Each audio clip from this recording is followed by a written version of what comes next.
So, meron na bang mga nag-comment minsan na, ay, mas masarap Di naman paluto masarap ng nanay yan. ko eh. Oo. Diba? Di May naman, nag-comment ang dali ba ng lang yan gano'n? eh. Meron Mga kayong ganun, dalawa. Kami dalawa na. Hindi, joke lang. At nagkatampuhan na nga Hindi po mo- kami. Hindi. Hindi, sige. Outside sa amin. Go.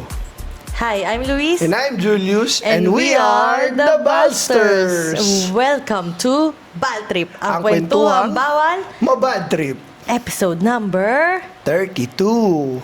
Yes. Meron po tayong statwa dito sa kabilang gilid. Oo, pakita. Meron tayong statwa dito sa gitna natin, guys. So, welcome to another episode. And ngayon, meron tayong very special guest. Yes, Diba? na Is super special. very special and very close to our heart. Yes. Diba? So, syempre, sa mundo ng social media at content creation, may iba't iba yan eh. Tayo, travel, in adulting. Iba-ibang niche. Iba-ibang niche. Diba? Ito naman yung klase ng content na ginagawa niya is something na bago mo matapos, kailangan mo talagang pagtrabahuhan. Sobrang daming effort. Sobrang daming effort, sobrang daming voice over, sobrang daming preparation. Preparation. At ang sinasabi nila, 'di ba, the best way to a man's heart is through his stomach. Talaga ba? Talaga, malalaman natin. So guys, hindi na natin patatagalin this food content creator who turns simple cooking video into viral cravings. Wow. Yala, ganda lang intro mo guys ha. Kilala rin siya as Kuiske. Kilala siya as Kuis Kebs. Ayan si Kuis Kebs. Ayan guys, welcome. Ito. Welcome to Bal Trip. Hi guys, ayun. Yeah. Hello. I'm Chris Kevs. Sorry, medyo nagtatawa lang. Ayan. Okay lang Si yan, Kuis okay Kebs, lang yan. guys. So, isa siyang bagong content creator na nagpo-focus naman into Cooking. Yun ang kanyang yun ang kanyang kumbaga pinaka-specialty. Yeah. Hindi lang pagluluto, pero paggawa ng content tungkol doon. At dahil dyan, kikilalanin natin siya. Kilalanin natin. So, eto, hindi ko na patatagalin ha. Medyo may mga personal questions lang kami. Oh, sure. Tungkol sa'yo. Very personal. Ready ka na ba sagutin ang mga personal questions naman. sa ito? Kinakabahan si Kebs. Hindi, Relax lang. Simulan natin din. Sino ba si Kuis Kebs sa likod ng sandok? Abangan sa MMK sa pagbabalik ng... Yeah, joke lang. So again, si Kuis Kebs is a content creator that focuses on cooking. Tama Yeah. ba? Yun ba ang yun? Oo. Paano ka nagsimula doon? Bakit yun yung napili ba't mo? yun ang napili mo? Kasi in the first place, parang, yun talaga yung hilig ko. So parang, ever since high school, nag-start ako magluto. Pero, parang ngayon, di ba medyo boom yung social media. Tapos, madaming nagsasabi kasi ng mga kakilala ko na sabi, bakit hindi ka gumawa ng page mo? Kasi parang sayang yung skills mo, ganyan. Nagpo-post ka din naman ng pictures sa, tawag yan sa private mo. account mo, Oo, ganyan. So, social media. create ka ng page mo, follow ka namin doon. So, parang doon yung nag-start. So, sabi ko, tas parang na lang sa akin, siya. Kumbaga, yung pagluluto kasi, doon ko mas na-express yung sarili ko. So, ayan, parang hint pa, hindi ako nagluluto sa isang tao pag hindi ko love yung isang tao. Pinagluluto mo kami. Thank you so Nagluto mo much. dahil dyan, pagluluto po niya tayo. Thank you so much. Labo ba kami? O baka kami lang nagsabi? Kaya nagluto ako sa inyo. Baka napipilitan ka lang. Hindi. Masarap talaga magluto yan si Kuis Kebs. So pag may umaalis-alis kami, talaga namang nagluluto siya para sa amin. Anyway, sabi mo nga kayo ba, parang nag-start ka dito sa paggawa ng content is because gusto mo na siya ever since. Yeah. Kumbaga, bago mo simulan tong content creation about pagluluto, ito na yung parang passion mo, na natutunan mo. Meron ba sa family niyo na mahilig din magluto o parang na-discover mo lang siya on your own? Yung lolo ko, mahilig talaga siya magluto. Tapos yung sa mother side ko, yung mga tito ko, magaling sila halos at yung mga tito ko halos magaling talaga magluto. Tapos parang one time, yung nalala ko nun, yung lolo ko tinanong ko, sabi ko, kasi meron kaming karinderya sa province. Then, naku-curious ako kasi yung lolo ko, mahilig talaga siya magluto. So, pinaka-first na niluto ko is yung pansit bato. Grabe. Yan. Pansit talaga yun? Pansit ba to? Ang tawag kasi pansit bato. Pero, ayun, pansit talaga siya. Tapos, that time, parang sabi ko, tinanong ko lang yung lolo ko na, ano yung kailangan unang gawin, first step, ganun. Then, paano ba siya, paano ba yung process, ganun. Then, tinay ko, tapos parang sabi ko, ay, parang ang saya pala ng pag nagluluto ka ng ganun. Parang may satisfaction sa sarili. Sa sarili. That's why parang sabi ko, sige, go hanggang, ayun, parang nakahiligan ko na yung pagluluto. So, dahil doon, di ba, since nag-start ka mag-content din, ano yung feeling nung first ever upload mo? Gaano siya kahirap? Saka ano yung unang in-upload mo? Ano yung unang niluto mo? Naalala mo pa ba? Naalala ko yung sa page ko, pero yung hindi sa private account, yung sa page ko, siguro yung hipon yun na may gata, na niluto ko ng Christmas. Tapos, hinain ko talaga yun nung nagiinuman na para pampulutan. Tapos sabi nila, nung mga friends natin, sila Jayto tsaka si Japot, ano daw, parang ang sarap doon nito, ganito, ganyan. So sabi ko, parang, ayun, ginawa ko siya lahat, ni-recreate ko siya, tapos, ayun. Yun yung ginawa mong pang-content. Parang pinag-uusapan Wala natin akong to ng gantong oras, no? Tapos favorite ko pa yung hipon, tapos may gata, tapos gantong oras. Oo, Mi. Mi, Masasarap bakit ang ano. ganon? Bakit mo ginagawa to?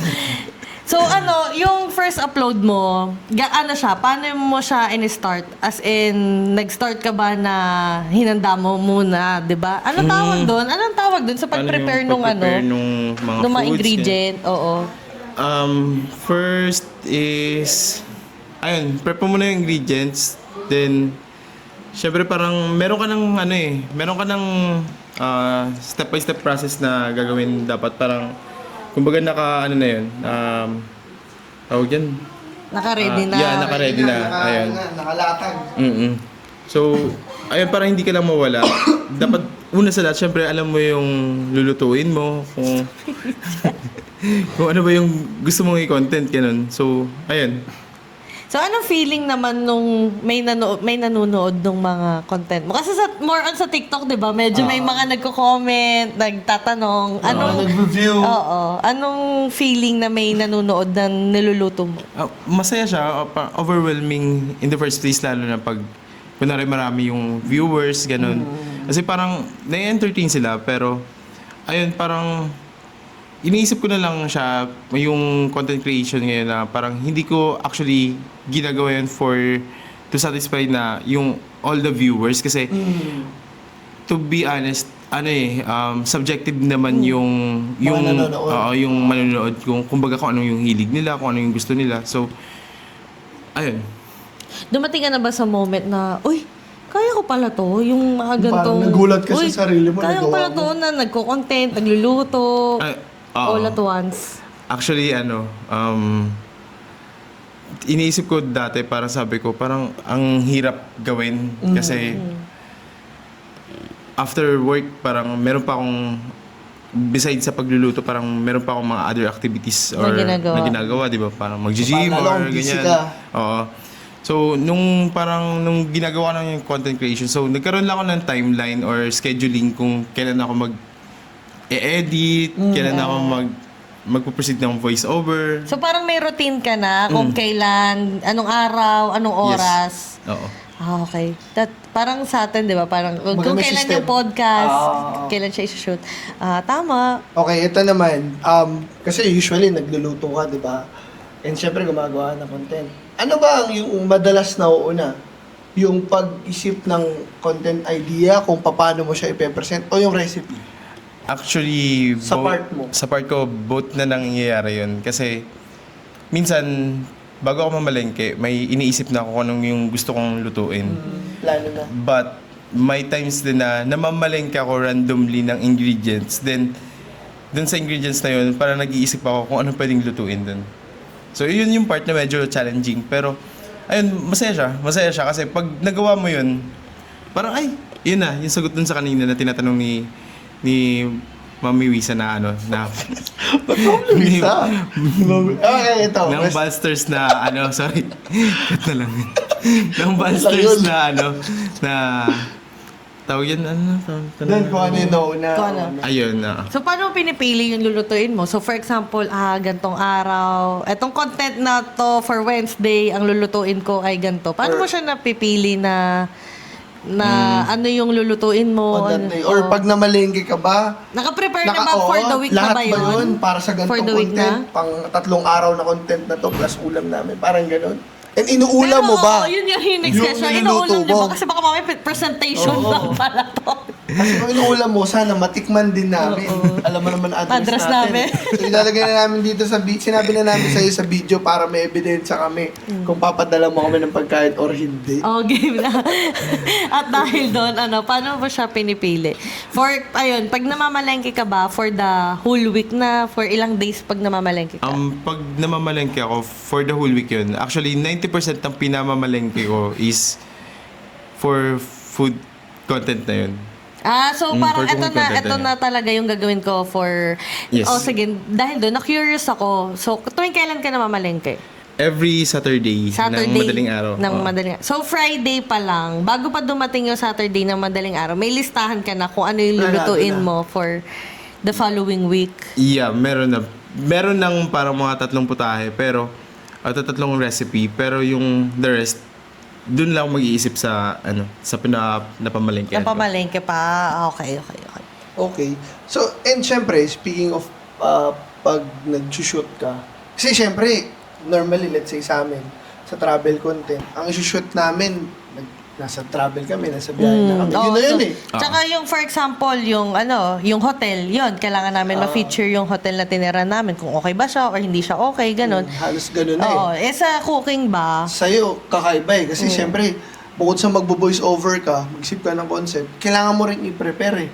So, parang multiple effort. So, ano yung mga usual challenges pag nag-shoot ka? Cooking content. Yung from the scratch na parang, di ba sinasabi ko na una na meron akong 3 recipes na ready. Yung the rest na natitira dun sa fridge, dun ako nag-iisip na parang, ano pang pwede kong gawin dito? Saan ako kukuha ng inspo? Pero gagawin ko siya na nasa sarili ko, na parang yung, kung ano yung skills na parang i-apply mo dun na parang magiging unique siya na sarili mo. Ayun, na parang sariling version. Yun yung medyo challenging ko. Oo. Meron akong isang luto mo na gustong-gusto. Hindi to potahe. It's more of the dessert. Yung ube na may mango stick. Yung mango sticky rice na ube. Alam mo naman natikman yun. At Hindi, ka I mean, yun yung gusto kong matikman. okay. Sure. Kasi sa kanya ko lang nakita yun. Parang wala pa akong ibang nakitang... Kasi pag mango sticky rice, puti yung puti lang eh. Sa kanya, Diba? ube. Ube. Oo. Tapos hindi ako nakatikim. At hindi rin ako nakatikim. Diba? So, yun, paano ka nag-come up dun sa ube yung gamitin mo instead of yung normal invento na... mo lang ba siya? Actually, may nakita na akong inspo nun sa iba. So parang, per that time, medyo planado na yung sequence nung luto na yun. Na gagawa muna ako ng ube, halaya. Then after that, gagawa ko ng mango sticky rice. Then after that, meron pa akong gagawing ube champurado. So hindi lang, gumawa ako ng ube, hindi lang para to sa ube, Yes. ganito. So, meron ako different Multiple kinds na. of... Ang galing! Kung para saan mo pa pwedeng gamitin yung ube na yun. Oo. Kasi parang, Hindi siya one-time use lang. Baga minaximize na. hindi sayang yung yung paggawa ng ube halaya. O, diba? Tapos hindi rin kami nakatikim ng ube champurado. Ikaw naman, masyado Pero ka na next time talaga gagawa ko ng ube champurado. Masyado na siya Pero na-consent siya. masarap talaga yung ube champurado compared dun sa... Chocolate. Depende. Kasi yung, di ba yung ube champurado ko, may twist siya na may cheese chips siya. Talaga? So may buo-buo. Yes. Pero ano yun? Ube cheese. Ube cheese kasi nagko-complement yun, di ba? Oo, yung ube ube cheese.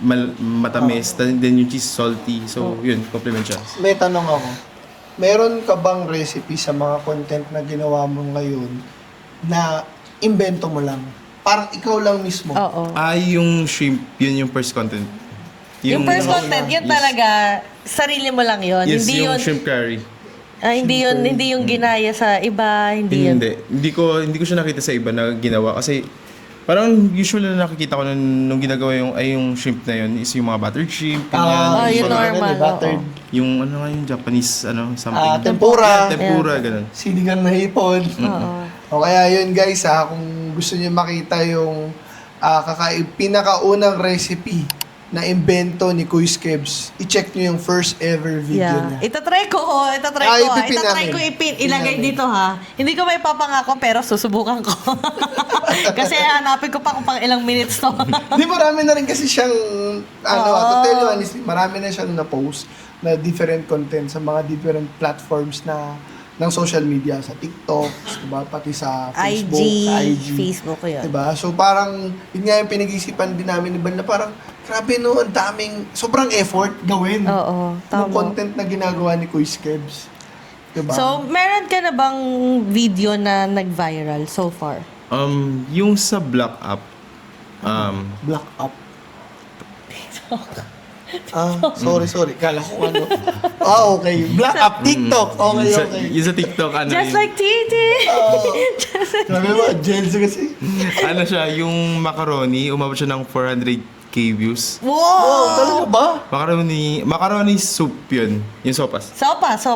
Actually, may Kailan kwento to? yun. Kailan mo yun? Kailan mo pinost yun? Siguro Parang- Holy Week mo yun pinost. Hindi, Kaya siya last year pa yun eh. oo. Tapos may kwento yun, inedit ko siya 30 minutes yung video. Walang effort. Na walang effort, parang, Parang basta, ito lang. lagay parang ko gusto ko lang mag-upload kasi Oo. para lang hindi ako mawala dun sa, sa sistema mo. Oo, then, pag-upload ko, meron kasi akong napanood na video na parang, yung sounds niya, kakaiba. So, parang kalokohan yung voiceover. So, ginawit ko yung audio na yun, pinatong ko dun sa video. Tapos, hindi ko in-expect na parang magbo-boom siya, tapos ang dami magko-comment. Sabi ko, ba't sila tawang-tawa, ganito, ganyan. So ayun, parang sinabayan ko na rin, then marami din humingi ng ingredients, ganyan. So, ayun, sabi ko, ay, nakakatuwa naman, umabot siya ng 400k views. Ay, hindi biro yung Hindi mabot biro ng yun. 400k views ha. Saka ang hirap Oo, ang paramihin. hirap. Na organic pa. Organic pa yung mismong Hindi yun views. ads. Oo. Ang galing. Ito, kasi, di ba, syempre nasa content creation ka na.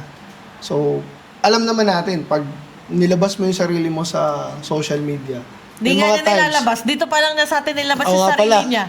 Pero what I mean, parang, Voice-over lang talaga siya.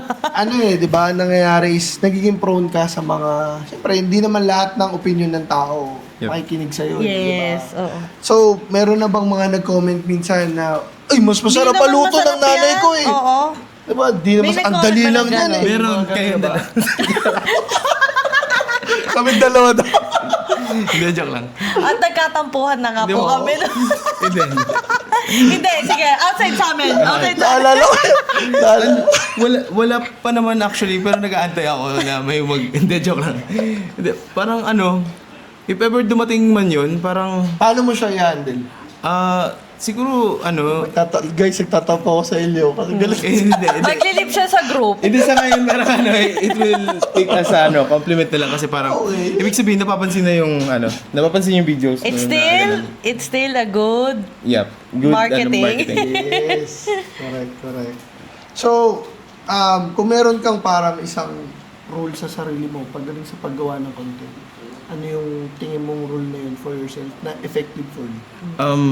First is, dapat, masaya ako habang ginagawa to. Lalo na pag nagluluto ka. like that. Tama. Kasi, di ba parang, never talaga ayokong nagluluto na galit ako.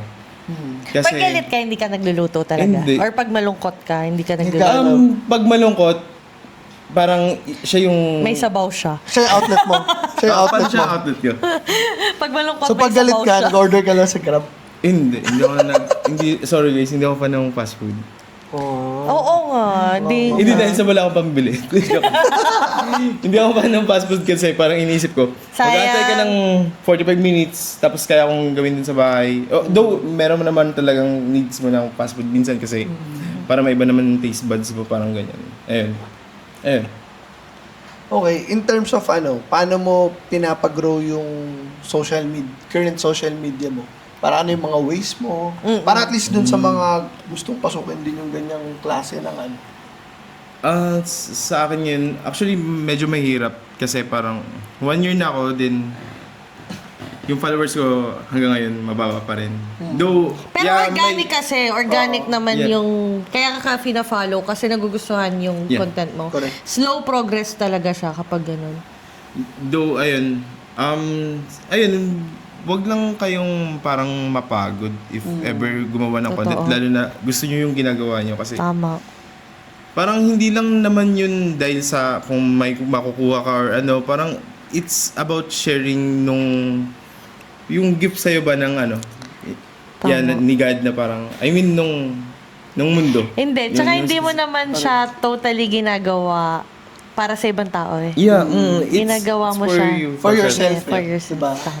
Baga sabi mo nga, parang ang kagandahan dito is yung passion mo na-convert mo into content creation na mas marami pang makakita, mas marami pang Yes. matututo. Tama, yes. Diba? So, and that is beautiful. Pero, Is that ano, no? Tagalog? Pero parang ang hirap pag sa umpisa talaga. Kasi ang pinakamahirap dun is paano mo i-gain yung confidence mo to para gumawa ng content na yun. Kasi di ba minsan may magtatanong na talagang bang maalam ka sa Luto. sa field na yan, ganyan, sa niche na yan. Correct. Oo. Parang anong pruweba mo ganyan. Though, Parang hindi ka naman chef eh, pero bakit ka ganyan? Oh, parang, yeah. ba't kami susunod sa'yo, ganito, ganyan. Though, parang, lahat naman nag-start sa, walang alam or nagtatry. Correct. Di ba? Parang, wag kang mapagod mag-try. Go lang. Parang, Tama. Sabi I nga agree nila, to diba, that. parang hindi mo naman kailangan maging magaling para magsimula. yes. Kailangan mo lang magsimula. Pag nagsimula ka, doon ka gagaling. Nagamit nyo na yun sa ibang podcast episode namin. Favorite ko yun. Oo, parang napanood ko. Di ba? So Dahil anyway, dyan, meron kaming bagong segment bagong para segment. sa mga guests. Oo. Okay. Kasi alam nga naman tuwing sa amin, lalagay namin to segment na to. So, for the guest For lang. the guests lang. Kung si Boy Abunda, merong fast talk. Meron din kami ball talks. Diba? So parang ano lang to, mabilisan, series of questions na kailangan mo lang sagutin. May May choices, choices lang. naman. So simulan na, handa ka na ba? Quiz Kebs. Sige. Ready? Game. Kit mo. Question number 1. Pinoy food or foreign food? Pinoy food. Sweet or spicy? Spicy. Fried or grilled? Grilled. Ito, cooking alone or cooking with someone? Alone, sorry. Reservation. At may follow-up question na sana ako eh. Cooking Tapos, alone kasi para mas focus yun. okay. Yan. Pagkain na kaya mo kainin kahit araw-araw. Kare-kare siguro. Wow. Sarap naman nun. Ulutoy mo lagi. Favorite part ng chicken? Thai part. Ay, part. Ito. Kung meron ka message sa past self mo, ano yun? Sa Hello? self mo kung 10 years ago. Or Iyak ba tayo dito? 15 years ago. Actually, ala, Go lang. I-intro. message to past self, wag kang mapagod sa sarili mo. Parang,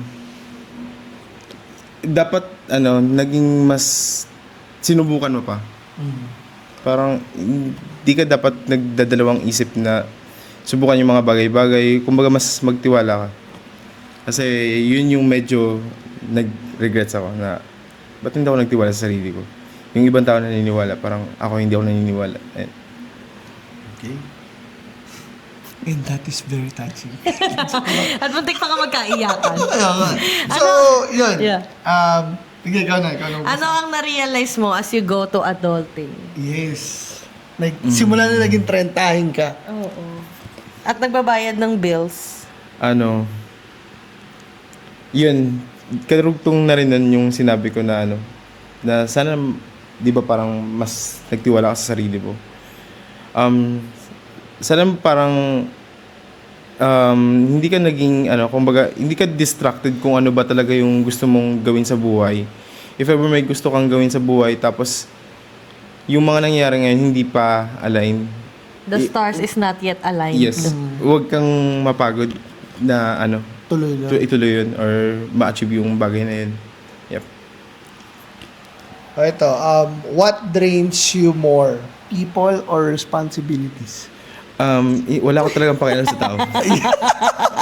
Patilin mo yung mga last questions namin about life. Yung simula, pang intro lang. Actually, wala akong pakialam sa tao or sa sasabihin ng tao. Siguro, yung responsibilities, hindi siya, kumbaga, sa family, ganyan. In general, yun. Yung, siguro, yung responsibilities, like, yung pagiging responsible sa sarili din. Ayun. Sarili. Kung meron kang one word to describe Quiz Quiz Kebs. Kebs, ano yun? One word lang, one lang. One word Parang lang. corny kasi nung fighter. Parang ano ba? Oh, sige, synonym na lang. Mag-isip na lang ako ng synonym. Parang ang hirap kasi kung parang corny nung fighter. No? Wala akong maisip na fighter. Si Quiz Kebs, kumbaga as a content creator, na Quiz Kebs. Ano, hindi siya one word. Parang, mahal ko Sige. yung ginagawa ko. Okay, 3 words. Mahal ko yung ginagawa ko, especially yung cooking. As in, Ay. first love ko yung cooking. Sinasabi ko yan. First love. Passionate. Passionate. Yes. Ayun, yun. Tama. Exact. Oh, ako na yung sumagot. And that is Bal Talks. Yan ang 10 questions natin. Okay? And ito na lang. Kung meron kang advice sa mga gustong pasukin yung cooking content creation, tulad nung field na ginagawa mo, ano maipapayo mo sa kanila? Actually, very timely to. Kasi may nag-comment sa akin last time na paano ka nag-start quiz ng ng ganyan, Oo. content ganyan. Sabi ko, bili ka muna tripod. Tama. Di ba? Tama. Oo, paano mo necessity yun. hawakan? Di ba? Necessity Tama, yun. alam nga naman subo mo sa bibig. Pero to Cellphone mo. be honest, yung cellphone ko dati, hindi ko siya sineset up. Nilalagay ko lang siya, pinapatong ko lang. So parang ang hirap para makagalaw ka. Ah, tama. Pero ang pinakatotoo nun is yung maging passionate ka nga sa ginagawa mo. Lalo na yung cooking. Kasi yung cooking content, hindi lang yun para maipakita mo sa viewers na ay maganda yung outcome. Kasi kailangan mo kainin yun eh. Oo. Correct. Alam nga naman Diba? itatapon mo lang pagtapos correct. kasi hindi At pala saka- masarap. Presentation lang Hindi, yung maganda. At the same time, ginastosan mo eh. Yes. Di ba? Though, not all the time is perfect. Parang, yes, nangyayari yung may mga fail cooking Fail na luto. content, ganyan. May nasunog na isang na isang May umalat. Oo, na sobrahan ng lagay. Nangyayari talaga yun. Actually, napagkwentuhan nga namin yun nung parang isang cooking content creator din na ina-upload nyo pa ba yung mga ganito? Yeah, ako nag-upload ako pero may comments na sinasabi ko dun sa caption ko na parang hindi pa to yung perfect na gusto ko dito sa dish. So parang ito yung laps dyan, ganyan. So meron pa tong itatama. Yes, Parang oo. gano'n. Baga at least naging honest ka sa viewers mo na ito yung parang naging Kung ito sana yung resulta ginawa mo. ko. Oo. Correct. So, I guess, Yes, mukhang dito na nagtatapos. Pero bago natin tapusin to, syempre, i-follow nyo si Quiz Kebs Yes. sa TikTok. Saan ba? promote mo ang Ayun. mga ano mo. TikTok, Facebook, at IG. Yes. So lahat yon ay Quiz Kebs, yung name. yeah. So Quiz Kebs, KUYSKEVZ. Z. So ayan, ilalagay ko na lang somewhere dyan yung Quiz Kebs para makita nyo lahat ng social media accounts niya at i-follow nyo doon, especially kung mahilig kayo magluto. At kahit hindi na rin kayo mahilig magluto, i-follow nyo pa rin. Again, hindi mo kailangan maging chef or kahit ano pa man kung gusto mo lang gawin yung passion mo. Yeah. Yes, Diba? Tulad totoo. ng ginagawa ni Quiz Kebs. And yun lang, kailangan mo lang talagang magsimula at maging consistent. Yes. At syempre, yung pagmamahal nandun. Siyempre, para sumarap ang luto mo, kailangan may kasamang pagmamahal. Oh, totoo naman. Diba? Mahal ko yun. Yes. So again, guys, thank you very much, Quiz Thanks, Kebs. Master. Yes. And, Diba? yep. And also, don't forget to follow us on our social media accounts. Also sa Facebook, TikTok, Instagram, at saka sa YouTube. Lahat yan, The The Balsters. Balsters. And also sa Spotify, huwag niyong kalimutan i-follow kami na Bad Trip, ang kwentuhan bawal. Mabad trip. And also, don't forget, pag may travel kayo, gamitin nyo ang aming mga travel discount codes Yan. sa Agoda Hotels, That's Balster, Agoda. sa Agoda Activities, Agoda Balster. at sa Klook. The Balsters. So, ayan, magkita-kita tayo sa next episode ng Bal Trip, ang kwentuhan bawal. Mabad Bad trip. trip. Thank you, Kuya Kevs. Thank you, everyone. Thank you so Thanks much sa inyo. everyone. Thanks, Busters. Bye!